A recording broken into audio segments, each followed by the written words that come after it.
السلام عليكم ورحمة الله تعالى وبركاته. اليوم غنشوفوا بعض التغييرات في ملعب طنجة الكبير، أو الملقب بابن بطوطة. نشوفوا بعض التغييرات في الملعب وتغيير بوابات، بزاف ديال البوابات تسدوا وعاودوا تفتحوا بوابات أخرين. كما كتشاهدوا معنا هنايا المدرجات، امتداد ديال المدرج الثاني، راه الأشغال غادية فيه مزيان، وغلق بعض البوابات كما كتشوفوا ديال ولوج الجماهير. راه دابا ضربوا بزاف حيت شكل الملعب راه تغير بزاف. دابا بداو كيغلقوا بزاف ديال البوابات وكيفتحوا بوابات اخرين نولوا الجماهير، حيت الملعب راه تزاد الحفير حوالي 4 الامتار، وتغير الشكل ديالو من التحت. خاصهم يحفروا من التحت باش يولجوا الجماهير المدرجات السفليه.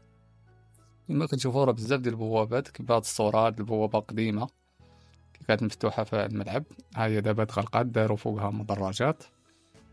دابا تغير الشكل ديال الملعب تغيير جذري. ايوا كما كتشاهدوا الخوت راه بزاف ديال الحوايج تغيروا في هذا الملعب، وهذا كيبان لي ملعب ابن بطوطه غيكون احسن ملعب في المغرب. على ما اظن احسن ملعب في المغرب غيكون، حيت راه شفت الملعب ديال مريع عبد الله راه كيبان لي كما كتشوفوا الخوت. هاد البوابه اللي تفتحات انا وغيمتد المدرجات من فوقهم، مازال غيمتدوا المدرجات من فوقهم. دابا كيفتحوا البوابات والدرج ديالهم ملي غيهبطوا الجماهير المدرج السفلي.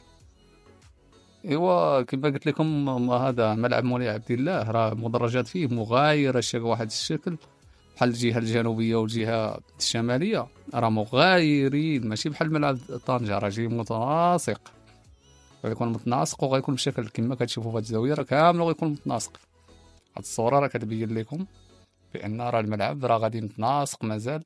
وراه دابا كاينه الخدمه كاينه لداخل الغرف، وهذاك راه هما تما فين كيجهزوا تما فين كاينه الخدمه كاع بزاف. دابا امتداد المدرجات راه قريب، باش يبقى لهم شي اسابيع قليله ويبداو التغليف.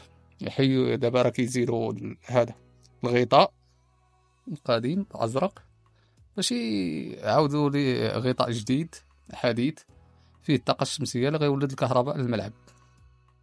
حاجه وحده اللي باقا كتعيب ملعب طنجة هما دوك البوابات. خاصهم في الشطر الثاني ان شاء الله ملي يقدوا الملاعب ديال اكادير ومراكش وفاس يحاولوا يحيدوا هاد البوابات ديال ملعب طنجة ويديروا بوابات جديدة. وكنتمنى هذا الشرح يكون نال الاعجاب ديالكم، وما تنساوش اعجاب الفيديو والاشتراك في القناة وتفعيل زر الجرس. الى هنا اخوتي كنقول لكم السلام عليكم.